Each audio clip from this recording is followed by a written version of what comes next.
Magandang araw po sa inyong lahat.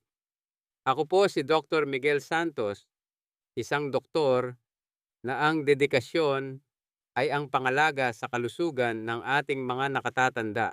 Naranasan niyo na po bang tumingin sa labas ng inyong bintana at mapansin na tila kumukupas na ang mga kulay?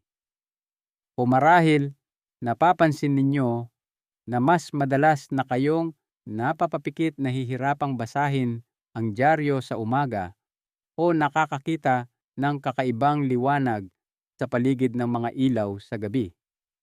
Kung pamilyar po ito sa inyo, maaaring ito na ang mga unang senyales ng katarata at hindi po kayo nag-iisa. Pagsapit ng edad na detenteta halos kalahati sa atin ang nagkakaroon ng katarata. Ang ibig sabihin nito ay malabong paningin, kupas na mga kulay, at unti-unting pagkawala ng linaw na parabang may dahan-dahang nagpapalamlam ng ilaw sa inyong mundo. Hindi ito nangyayari ng biglaan. Sa simula, mas mahirap lang magmaneho sa gabi. Pagkatapos magiging pahirapan na ang pagbabasa.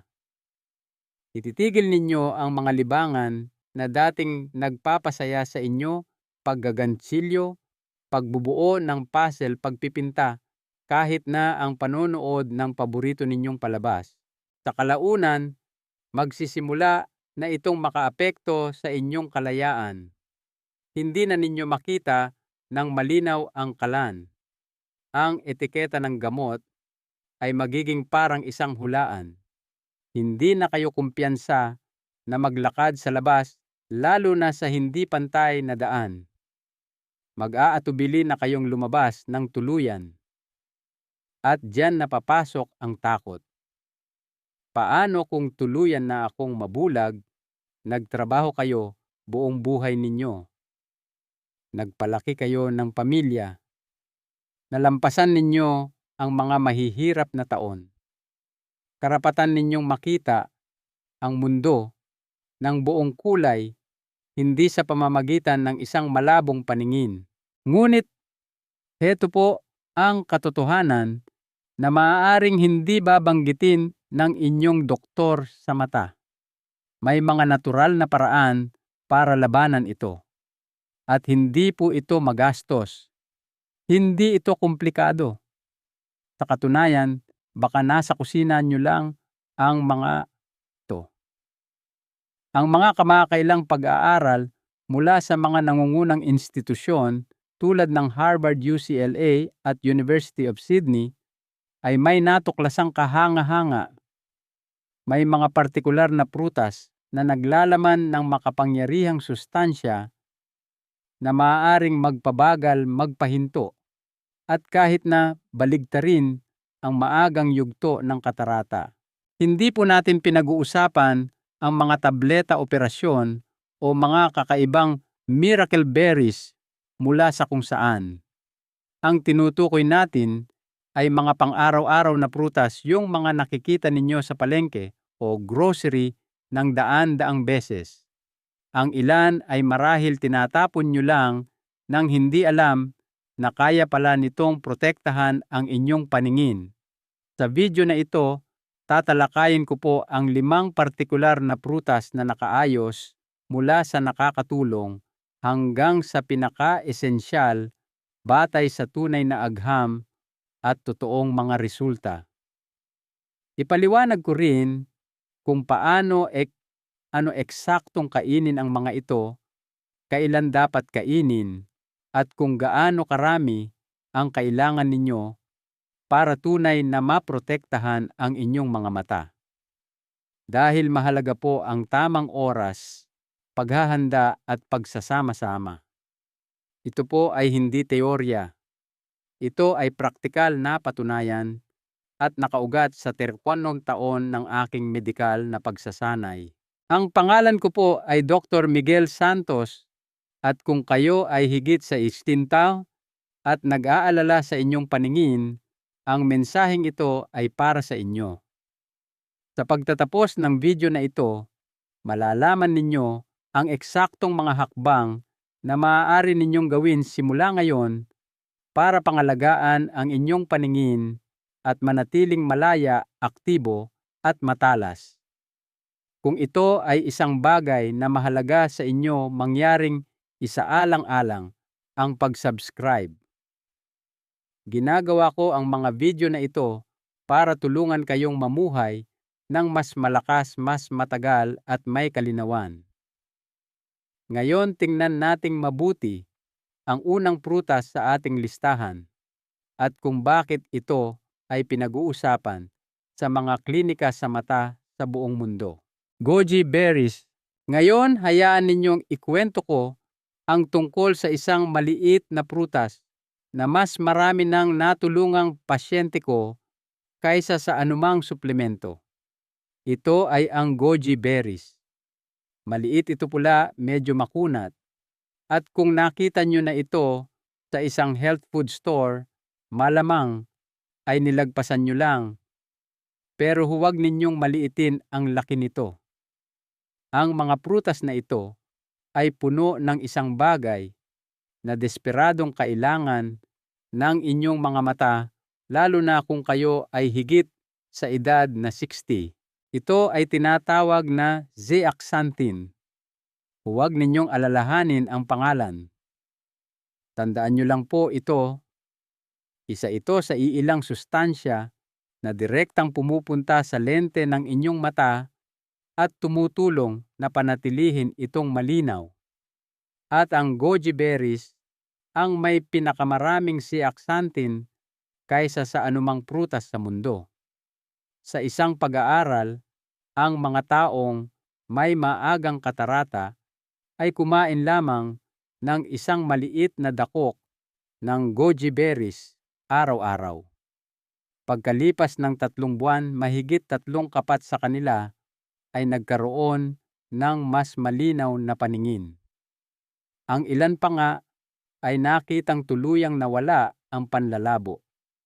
Hindi po iyon milagro. Iyon po ay nutrisyon na ginagawa ang dapat nitong gawin. At mayroon pang mas maganda. Ang goji berries ay hindi lang nagpoprotekta sa inyong mga mata.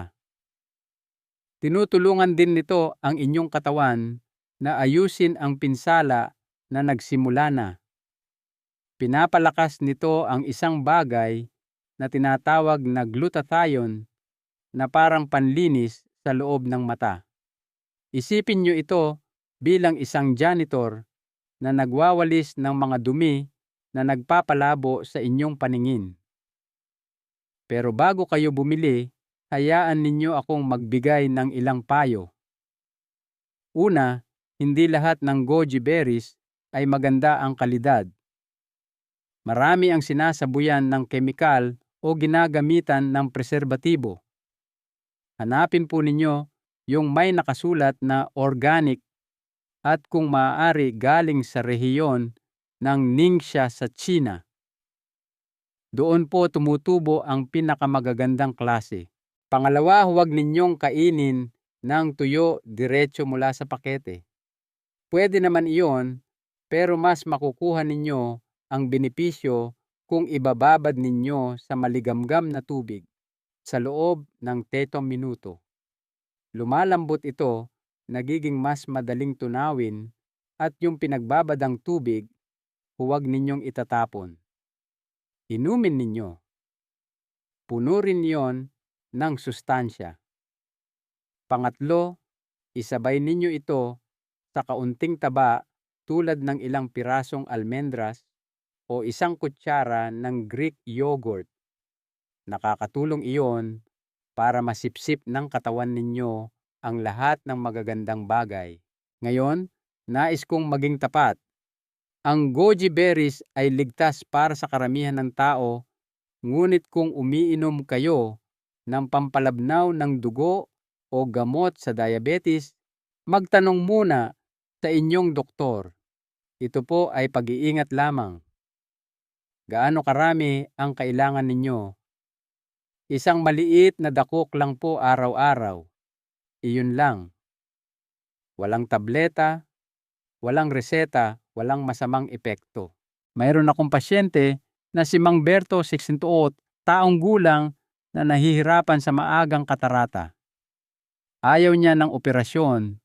Sinimulan niyang ibabad ang goji berries tuwing umaga. Kinakain niya ito kasama ang ilang pirasong walnuts. Pagkalipas ng 3 buwan, sinabi ng doktor niya sa mata na hindi lumala ang panlalabo ng kanyang mata sa unang pagkakataon sa loob ng maraming taon. Ngumiti lang si Mang Berto at sinabing, "Dok, sa wakas, nababasa ko na ulit ang mga numero sa score sa TV." Minsan iyon lang ang gusto ng isang tao, ang makakita lang ng malinaw para masiyahan muli sa buhay. Ang prutas na ito ay maaaring maliit, pero ang pagbabagong nagagawa nito, iyon ay malaki. Susunod, ipapakita ko sa inyo ang isa pang makapangyarihang prutas na lalong nakakatulong kung mayroon kayong diabetes at problema sa mata. Ito ay isang bagay na matamis, malambot at higit na epektibo kaysa sa inaakala ng marami. Pag-usapan natin ito. Papaya. Kung kayo po ay may diabetes o kahit borderline lang, ang blood sugar ang inyong mga mata ay palaging nasa ilalim ng panganib. Hindi ito napapansin ng karamihan, ngunit ang mataas na blood sugar ay isa sa pinakamabilis na paraan para masira ang inyong lente. Binabago nito ang mga protina sa inyong mata, ginagawa itong malagkit at dahan-dahang ginagawang malabo ang inyong malinaw na paningin. Ito ang dahilan kung bakit lagi kong binabanggit ang papaya sa aking mga nakatatandang pasyente, lalo na sa mga nahihirapan sa parehong diabetes at lumalabong paningin. Ang papaya ay hindi lang isang tropikal na pagkain. Isa ito sa iilang prutas na tila alam mismo kung ano ang kailangan ng inyong mga mata. Una, puno ito ng vitamin C at vitamin A na parehong mahalaga para mapanatiling malusog ang lente. Ngunit ang nagpapabukod-tangi sa papaya ay isang bagay na tinatawag na papain. Ito ay isang enzyme na sa papaya lamang matatagpuan. Tumutulong itong dahan-dahang tunawin ang mga protina sa loob ng inyong mata.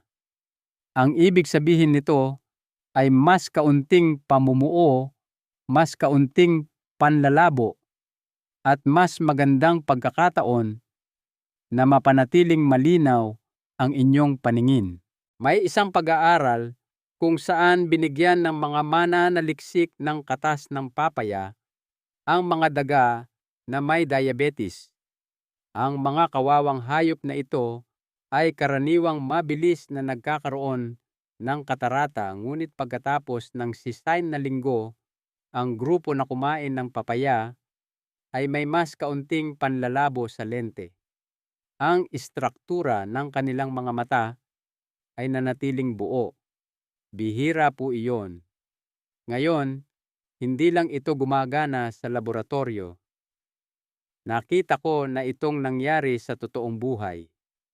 Isa sa aking mga pasyente, si Aling Gloria, edad 72, ay may type 2 diabetes at nagsisimula ng mawalan ng kumpiyansa sa kanyang paningin. Gumawa kami ng isang maliit na pagbabago. Nagdagdag kami ng sariwang papaya sa kanyang almusal 3 beses sa isang linggo. Wala nang iba, papaya lang. 6 na buwan pagkatapos, ipinakita sa kanyang eye exam na walang paglala sa kanyang katarata. Hindi milagro, kundi isang gawi na epektibo. Ngunit tulad ng karamihan sa mga natural na bagay, malaki ang pagkakaiba kung paano ninyo kinakain ang papaya. Piliin po ninyo ang mga papaya na halos dilaw na may kaunting luntian pa.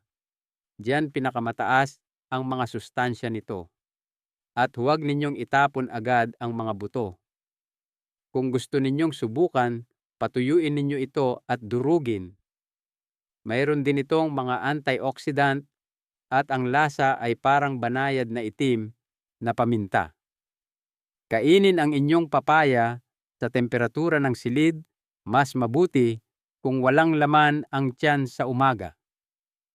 Sa oras na ito, pinakaaktibo ang enzyme na papain at mas mahusay na nasisipsip ng inyong katawan ang mga sustansya. Ang ilan ay nag-aalala sa asukal sa papaya. Naiintindihan ko po iyon. Ngunit ang papaya ay may kakaibang uri ng fiber na nagpapabagal sa paglabas ng asukal na sa katunayan ay nakakatulong na kontrolin ang blood sugar, hindi ito pataasin. Mahalaga iyan, lalo na't ang hindi kontroladong blood sugar ay nagdodoble ng inyong panganib na magkaroon ng katarata. Kung mahirap maghanap ng sariwang papaya, pwede na rin ang mga frozen na piraso. Hanggat hahayaan ninyo itong matunaw ng natural na pananatili pa rin nito ang karamihan sa mga sustansya. At kung bago pa lang kayo sa papaya, magsimula sa maliit na dami. Kalahating tasa sa isang araw ay sapat na sa simula, pagkatapos ay dahan-dahang dagdagan habang nasasanay ang inyong katawan. Ang ilan ay nakakaramdam ng kaunting pagbabago sa panunaw sa umpisa. Normal lang po iyon, ang enzyme lang iyon na gumagawa ng kanyang trabaho. Ang prutas na ito ay banayad. Hindi ito nangangako ng agarang resulta. Ngunit kapag ginawa ninyo itong regular na bahagi ng inyong linggo, ang gantimpala ay tahimik at tuloy-tuloy, mas malinaw na paningin, mas maraming kumpiyansa, at isang dahilan na lang ang bababa para katakutan ang susunod na appointment sa doktor ng mata. Avocado. Ngayon alam ko kung ano ang iniisip ninyo. Avocado talaga po. Dok. Akala ko para lang iyan sa kalusugan ng puso. Ngunit hayaan ninyong sabihin ko ang isang bagay na hindi alam ng karamihan. Ang inyong mga mata ay nangangailangan ng malusog na taba tulad din ng inyong puso, at ang abokado ay isa sa pinakamahusay na mapagkukunan nito. Ito ay malambot, malinamnam, at technically, isang prutas. Ngunit ang nagpapalakas dito ay hindi lang ang taba. Ito ay kung ano ang tinutulong ng taba na iyon na masipsip ng inyong katawan. Ang abokado ay mayaman sa dalawang partikular na sustansya na lubos na kailangan ng inyong mga mata, lutein at zeaxanthin. Ang mga ito ay mga pigment na dumidiretso sa gitna ng inyong paningin na nagpoprotekta sa inyong lente at makula na parang isang pares ng salamin sa loob ng mata. Sinasala nila ang matinding asul na ilaw at mga sinag ng UV na unti-unting sumisira sa mga protina sa inyong lente. Ang pinsalang iyon ang humahantong sa panlalabo na tinatawag nating katarata. May isang pag-aaral na ginawa sa UCLA na tumingin sa mga taong may mataas na antas ng lutein at zeaxanthin sa kanilang pagkain. Ang mga taong iyon ay may mas mababang panganib ng katarata kahit na tumatanda sila. Walang tableta, sustansya lang. At dito, nagiging interesante.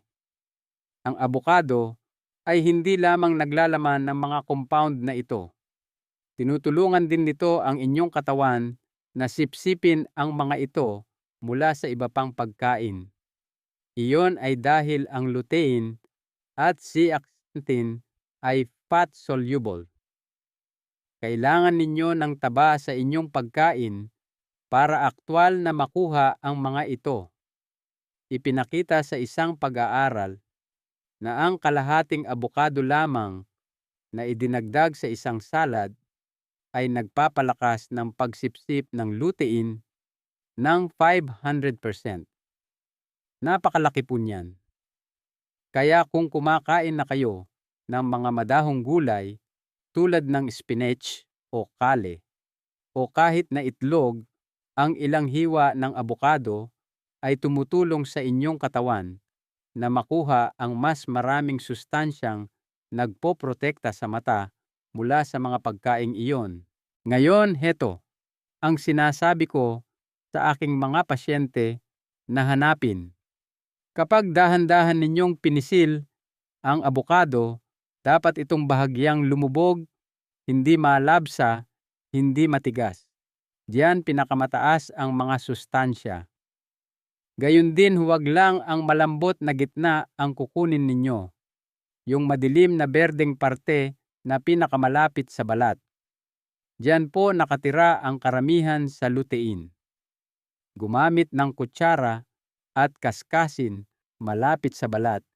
Iyan ang gold zone. Ang ilan ay nag-aalala sa pangingitim ng abokado. Oksidasyon lang po iyon. Hindi ibig sabihin na sira na ito. Ang kaunting piga ng katas ng lemon o kalamansi ay nagpapabagal diyan.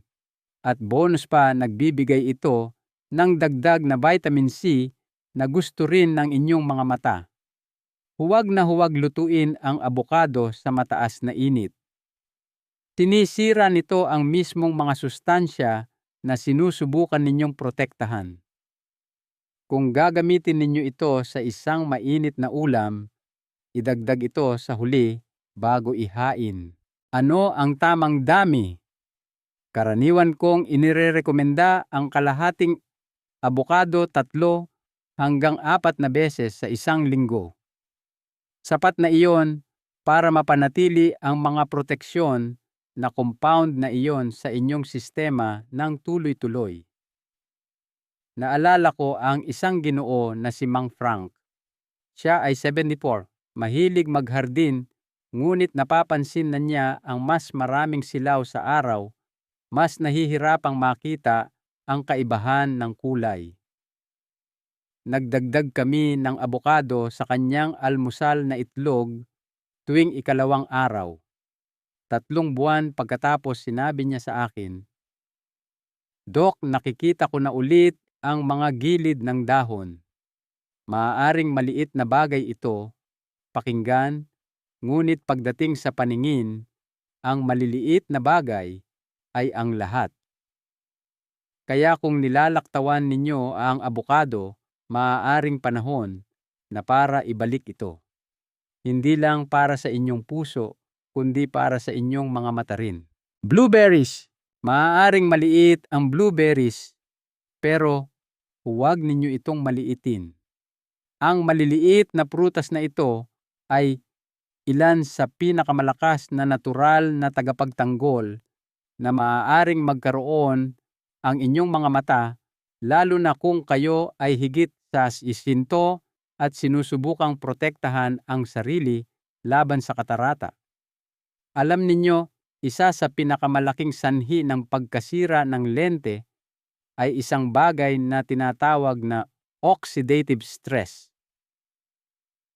Ito ay isang magarbong paraan ng pagsasabi na ang inyong mga mata ay napapagod dahil sa mga free radical, mga molekulang hindi matatag na sumisira sa inyong mga selula ng paunti-unti araw-araw.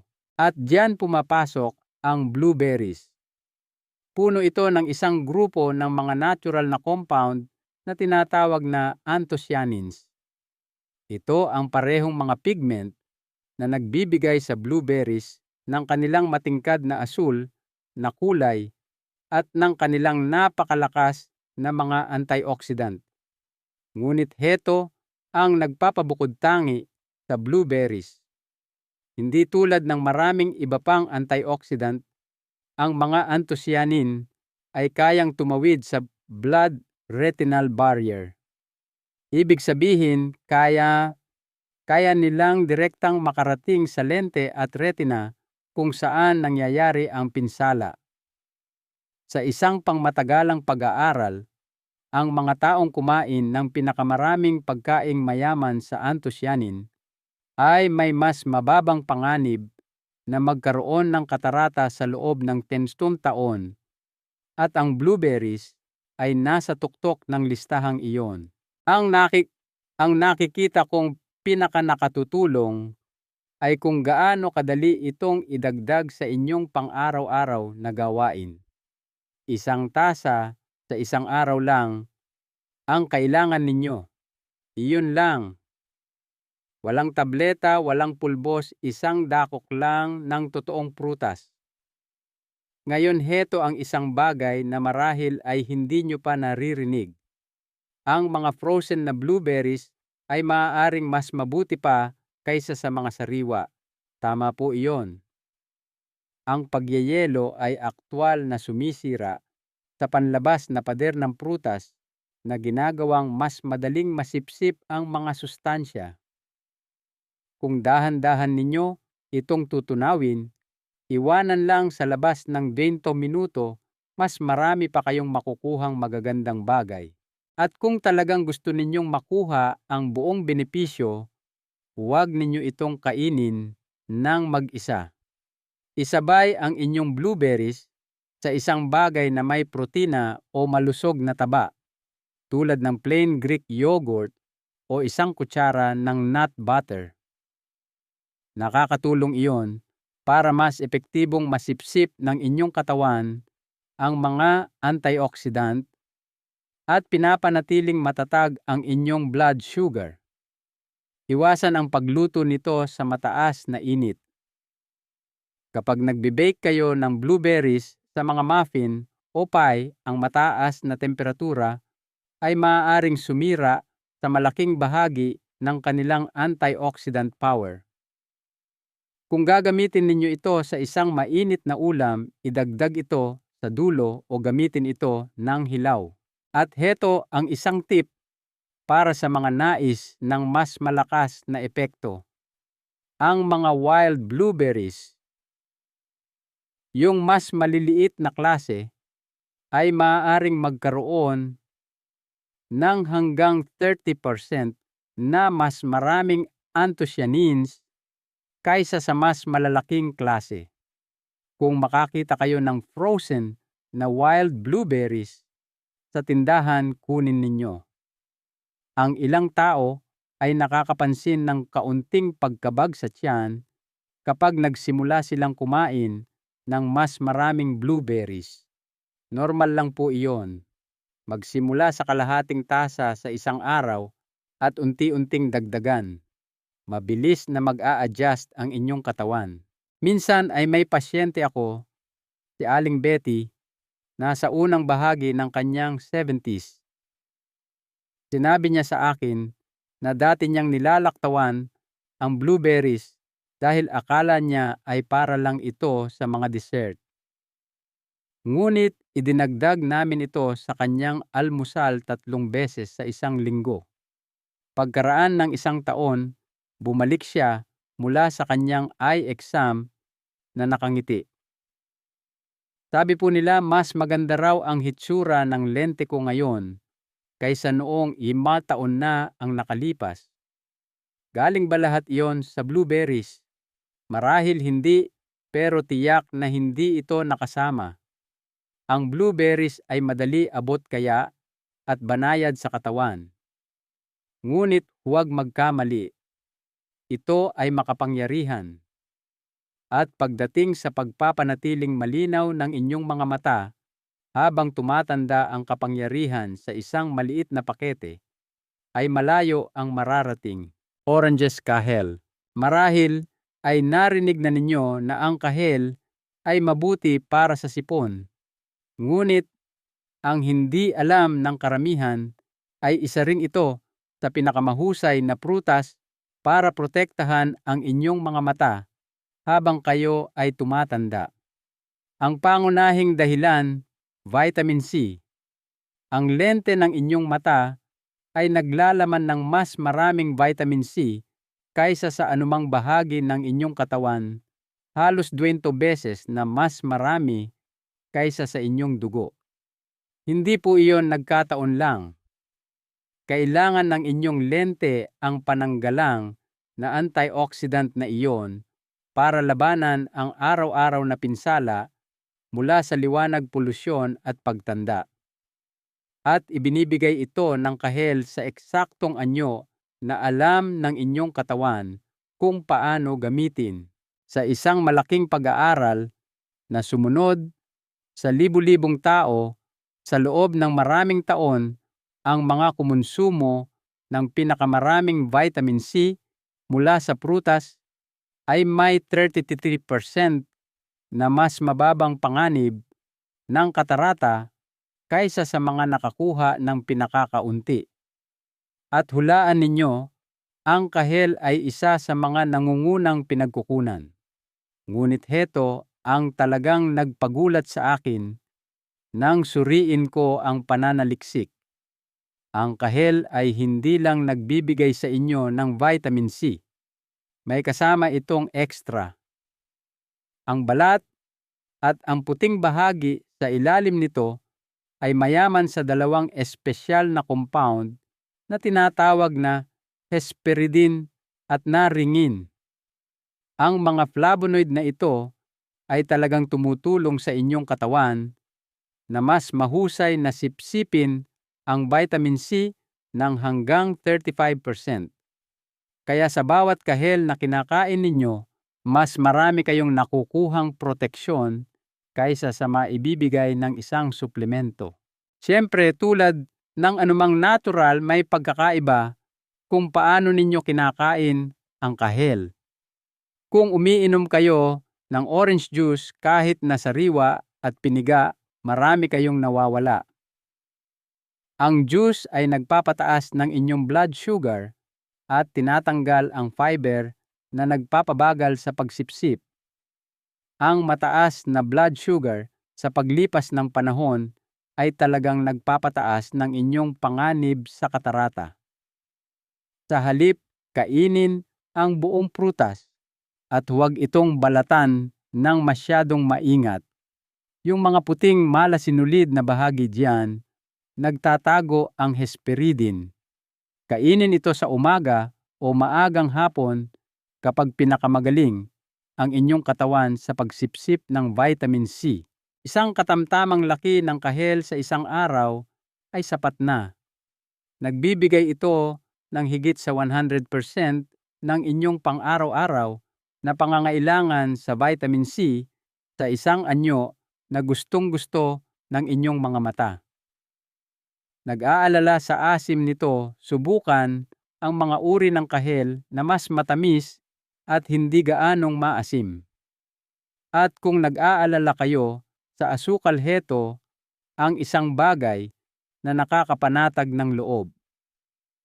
Nalaman sa isang pag-aaral mula sa University of Sydney na ang mga taong kumakain ng buong prutas tulad ng kahel ay may mas mababang panganib sa diabetes na mahalaga dahil dinodoble ng diabetes ang inyong tsansa na magkaroon ng katarata.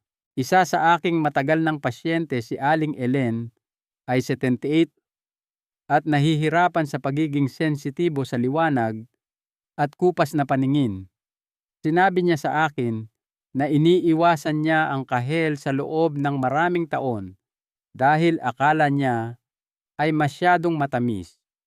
Ngunit, nang mapag-usapan namin ito, sinimulan niyang kumain ng isang kahel tuwing umaga, kasama ng almusal, ang prutas mismo, hindi ang juice. Pagkalipas ng 6 na buwan, ipinakita sa kanyang follow-up eye exam na walang karagdagang panlalabo.